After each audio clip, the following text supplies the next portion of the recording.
thing I appreciate about for doctors on duty, something that I appreciate is that it's a team effort. So you can, talk to people. We do have good resources and we work together. And the other places, it's kind of like everyone does their own thing and don't always follow guidelines. And that's something you can appreciate working here. So some of the things we're going to go over is clinical reminders, things you should do when thinking about opioid prescriptions. Non-pharmacological approaches, that's really important.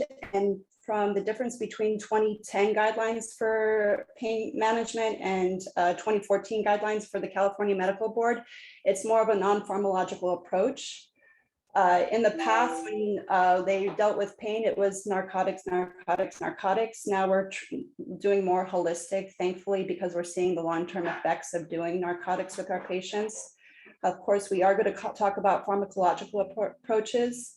We're very pro-MAT, which is good. So there are some considerations you want to think of when you're having these patients, and also a couple scenarios and final pearls.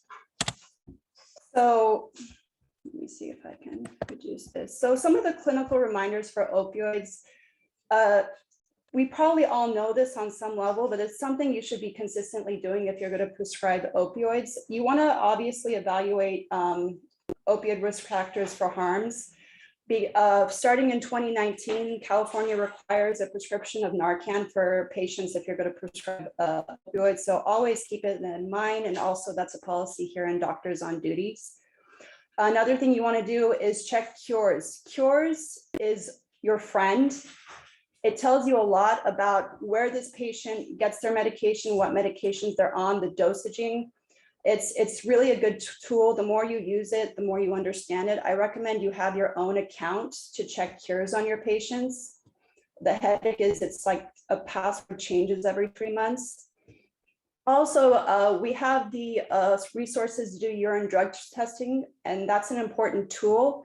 Keep in mind that you need to understand what those tests say and what they mean. And so sometimes if you have inconsistencies in clinic, it's good to send it out to confirm. A big one, not so much in our clinic, but in a lot of other places, especially outside of California, concurrent use of benzodiazepines in opioid prescribing. That's not a safe mix, but it does happen because patients can have anxiety and they can have pain. Once again, you want to always see if there's an opportunity for treatment for opioid use disorder. And the other important thing is always to document what you've done and what you've discussed. I do remember back when I was studying to be a nurse practitioner, we actually had a really good preceptor that got suspended from the boards because they encountered a patient which was in context a drug seeker, but they didn't document the encounter. So it was the person complained to the board and they were suspended until it resolved because nothing was documented for the encounter. So very important to consider. So non-pharmacological options, we do a lot of these with work comp. It's very important, to see what is out there that's not pharmacological, because these are things they can do, and continue doing for pain management. Exercise is important. We always talk about that, but based on studies, it works. One of the things I want to point out was with your patient with arthritis, if they have access to a pool, that's some of the best type of exercise they can do. Physical therapy is another one. That home exercise program, we always encourage, make sure when you are documenting the patient's home exercise that they're doing it daily or as recommended by the program prescribed by physical therapy. Heat and ice, of course. TENS unit is another option. It's not always, for example, approved by work comp, but they can get one. I've seen them $10, $30 on Amazon, and PT sometimes uses it as well. It really depends on the patient, because what works for one patient doesn't always work for another. There's massage. Something we don't always touch on, sleep hygiene. If you can't sleep, you can't cope with pain. So always, if they're having a sleep issue, the priority is to give them sleep hygiene tips. There's a ABS education thing you can pick out for your patients that talks about all of that. And pain does affect your mental health. So options for behavior and psychological therapies are important to get that education, how to manage stress, cognitive behavioral therapy, breaking it down to the issue to a smaller form so it's easier for the patient to cope. And diet is also another one, work-life balance. And acupuncture, work comps approving that more.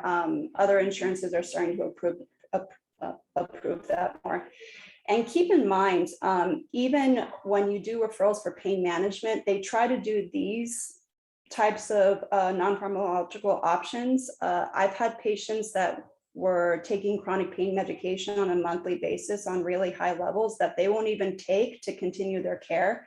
They're just keeping the patients that they've known personally with those monthly prescriptions of narcotics. If you refer them to Stanford, Stanford doesn't refill those meds. Really, it's not something that guidelines want us to use long-term, but we'll get to some instances where it is appropriate.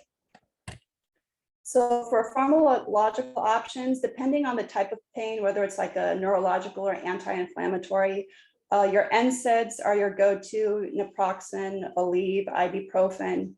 Amitriptyline is another option. Cymbalta, SNRIs, they are antidepressants, but they do help with chronic pain or pain as well. For neurological pain, gabapentin is a good one for, like, for example, diabetic neuropathy, and lidocaine as well.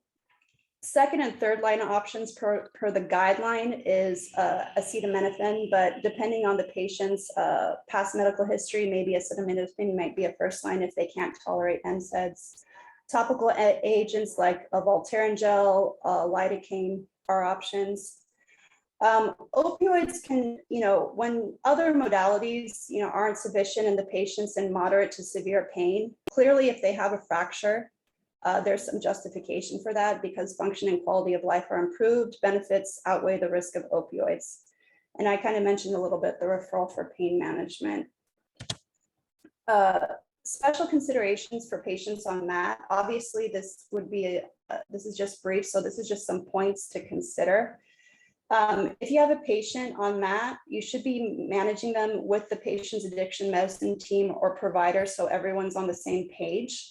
Remember, this is a team effort. You want to consult the clinician prior to elective surgeries. There are certain MAT medications that those medications affect what type of pain management they'll need. So they need to be aware of that.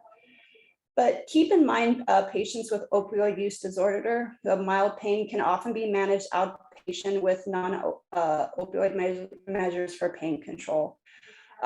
Once again, if they have a fracture or severe laceration, prescriptions of opioids should be considered carefully. 3 points you want to consider if you're going to prescribe it. It should be the shortest course.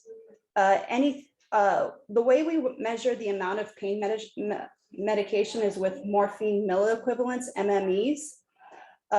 Greater than 20 morphine milliequivalents a day, you increase your risk of accidental overdose. Keep that in mind. In the state of California, you have to have some really good justification to go over 80 morphine milliequivalents of opioid medication. And in the context of doctors on duty, I haven't seen a scenario where that would be appropriate, to be honest. Obviously, if someone's having cancer, it's a different conversation. Always prescribe the Narcan. Remember, that's the 2019 law in California now. Check the cures. The more you look at cures, the more you understand it and see that it's a really good tool. And scan that to their EMR. So that's part of the documentation. So let's go over some scenarios. Just obviously, these are just tips. It's not exhaustive, but it's a good place to start. So if you have a patient that comes in for back pain or headache, and it's you said there's multiple visits of that, don't assume that they're drug seeking. You always want to make sure, going back to your basics, to listen carefully. You got to get a full history, physical and medication history. I know other people in the past did it, but you really need to see why are they coming multiple times for this issue. The first thing to do is treat this patient like any other patient. You need to sit down, include some very detailed medication history, like I've said. Do a thorough physical exam. Check the old charts. Now that we've transferred to Epic, there's sometimes you can see old charts from other clinics and just get a better sense of the patient. And see if something was missing or on a previous visit. There's, my husband and I talk about healthcare, and he's had patients, they come in for headache, they've been treated with narcotics, no one's done an MRI, and they end up having a brain tumor. That's why they've been having headaches. So things get missed because we assume. So don't assume. Go back to your basics. Listen carefully, get a full history, physical and medication history. What's been done in the past? Another scenario to look at, and this is one that's important that I didn't get training for in school, but hopefully this helps a little bit, that a patient comes in requesting pain prescriptions when the medical records or cures shows that they already receive a prescription from a different provider. So first thing you want to say is that you're going to treat their pain. Obviously, we briefly went over some non-pharmacological and pharmacological first line treatments, but your doctor needs to write for any additional prescriptions. Another thing you can say is, I see that you already have prescription from Dr. X for your safety. All your pain medications need to be regulated by a single doctor and a single pharmacy. That's something you need to look at in cures too, by the way. So another thing you could say is, although I cannot write for a pain prescription, I can certainly help you with your pain today, and then go over the non-pharmacological and other modalities. Usually that should be enough for these patients, but other things you can say is these medications are controlled by the DEA, which has strict rules for both doctors and the patient. You have to get a new prescription from your doctor or clinic, because typically in the guidelines, these patients who have, when you look at the cures and they've had multiple refills or multiple prescriptions from the same provider, there is a pain contract. And in that contract, it should have something like they're getting it from one pharmacy and they're getting it from one doctor or clinic. Something you can also say is, we practice safe medicine, and therefore all prescriptions and care should be coordinated with your doctor. The final thing is, I'm sorry, we follow the safe prescribing guidelines, which means all your narcotic prescriptions have to be coming from one doctor or one pharmacy. So here's another scenario that they'll tell you, and this can happen because, patients that have pain, they get hurt at work, they'll say like, none of the other medicines work for me. So you always want to make sure the patient elaborates. So can you please tell me how you take the prescription? So there's a lot of reasonable patients where they've tried the ibuprofen or Norco, and you need to find out exactly how they're using it. I've had patients where they said, I take ibuprofen every day, it's not helping. And with a little bit more digging, you're only taking 200 milligrams one time daily. So that's not the most effective way to use it safely. So that's an education opportunity for your patient. An unreasonable patient will give you a vague answer like, I've tried it in the past, so I know it doesn't work. I'm allergic to everything. That is a red flag. Keep that in mind. So you want to look at cures and old records. So if you need to get out of the room to do that, just say, I need to go review your records to find out what works best for you. Do your research, find out what the documented allergies are and what type of reaction that is. If the reaction is upset stomach, that's not necessarily an allergy, as you know, but you want to return with some type of plan. That's also an opportunity where you can look at the resources like the California Medical Board Pain Management Guidelines. CDC also has guidelines. I believe they updated in 2016. So there are sources, and of course, UpToDate is a good source, and your other providers you're working with. Here's the last one I want to go over. This is a little bit not simply with pain medicine by itself, and you're not going to see this as often, but you need to know know this so you know what to do. Anytime you have a patient that's taking Norco, Xanax, and Soma, that's a huge, huge red flag. I believe there's doctors that have actually gone to jail for prescribing that concoction together. On the streets, that's called the Holy Trinity. So it's basically a short-acting benzo. Soma is a controlled muscle relaxer that metabolizes into a tranquilizer when taken, and Norco, as you know, is an opioid. So we have patients, they come in and they have certain symptoms. Look at their medication list. They kind of tell, sometimes when they come in for falls or drowsiness or just confusion, it might be because of the medications and interactions they're taking. So it's another teaching opportunity. So you can mention, I see that you're taking medications that have some drug interactions. This is an opportunity to alert the patient of polypharmacy for the opioid and sedative interactions. A patient may present with a fall, and this may be the reason that they have a fall. Mention that you've got a long list of medications. That's when you want to kind of update it to see what's valid and what's something they're not taking as well. It gives you a better picture of the patient.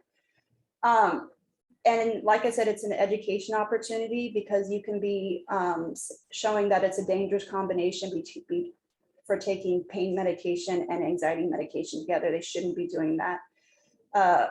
Obviously, if it's not our patient, you don't want to change their medications per se, but you do want to encourage and document that you discuss with the patient that they should either talk with their doctor or provider and at least not take the oxycodone and Xanax together.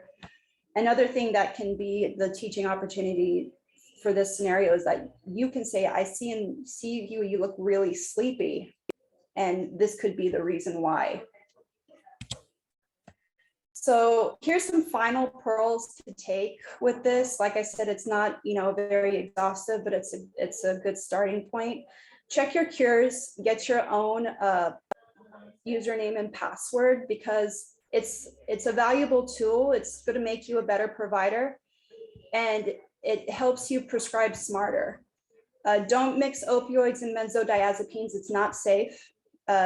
Just don't prescribe Soma. I haven't seen that in doctors on duty. I've seen it more in private practice. Soma, like I said before, it's a highly abused medication, and it's prescribed as a muscle relaxant, but it metabolizes as a tranquilizer. There's some countries that they don't even allow it to be prescribed. An alternative that's not controlled is Flexeril, but keep in mind every muscle relaxer, especially if we're having patients with work comp, one of the side effects is drowsiness. So keep that in mind, that if it's appropriate for that patient to be taking it at the daytime, or is it better to be taking at night? And we all know it's really hard to say no to look at cures and check prior records, because we do see walk-ins. It is fast paced. You may think that, okay, what's a few pills? But you need to look at it this way. It's the difference between a few pills and addiction, drug diversion, avoiding getting help, and even death. And one of our priorities as healthcare providers is to do no harm. And that's very fundamental for what we do. So any questions?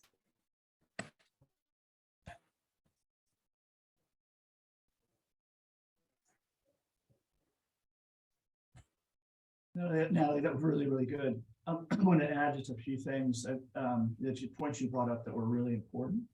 One is obviously the cures. I think fortunately, most DoD providers are very comfortable using cures on a regular basis, which is really, really good, because it can really guide what you do and let you know exactly what's going on with the patient. One thing I've seen recently, we run regular reports. I run regular reports on all the narcotic or controlled drugs, I should say, written by all DoD providers, and just kind of look and see what's going on. Fortunately, there hasn't been any Soma on it in a long time. Now, we're starting to see a little bit of Soma coming into patients coming in on Soma from some other providers. We had a provider down here in Monterey recently that passed away, and we inherited her Central Coast Alliance patient. And I know some of those came in on Soma, which we're getting them off that. But yeah, I think it's just important to know that drug is a huge red flag. And another thing you can always use as backup is when patients, if you ever get a position, some patients will really kind of press a point. They just want to get just a few more tablets, kind of thing. You can fall back on the fact that Doctors on Duty has prescribing guidelines that doesn't allow us to say, it says absolutely no refill. So you can just say that, so that can kind of give you a little bit of a cover if you're ever in a corner with a patient, or you end up going maybe back and forth about should you or shouldn't you, anyway, that's another thing you can also bring up. We also have access to, pain management specialists. We have Dr. Lee. We also have other specialists in the Salinas area that are really good with our patients, and do not write prescriptions, but they will actually go out and search for patients' source of pain and kind of treat it. So we have a lot of options you can offer patients instead of just saying no, we don't do that. There's some gray areas, and I think some soft areas that are probably all right to tread in every now and then, and that's the bridge prescription of pain medications to get some patient that's, say, new to the practice. And this is what we're doing here with a lot of this physician's patients we inherited that came in and they're on Norco and Xanax, Soma, and all this junk. And we will give them a small prescription to bridge them to get them into, say, Victor Lee or a pain management specialist. But then we make it very clear that's the end of the road here. There's no more refills. And that helps you from the patient coming back and badgering you. One, it also helps all the other providers that the patient may come in and see. And I think at the very beginning, Natalie, you just made a very good point. As long as we all have a unified story and a unified front when it comes to this, our practice will remain pretty how it is now, which is pretty narcotic and controlled drug free. So, and it's a much nicer place to work. If anybody, a lot of you are new to working in medicine, and you haven't had the pain and agony of working in places that don't do what we do, and it can be a job killer. I worked in places that it was so miserable that it was really kind of hard to go to work. It just started in the morning, and people would just chip away at you all day long, 5 days a week, and just never stop. And it can really affect your career. So we want to keep that going here, and so we don't have to deal with that. Does anybody have any questions though? After I babbled on there.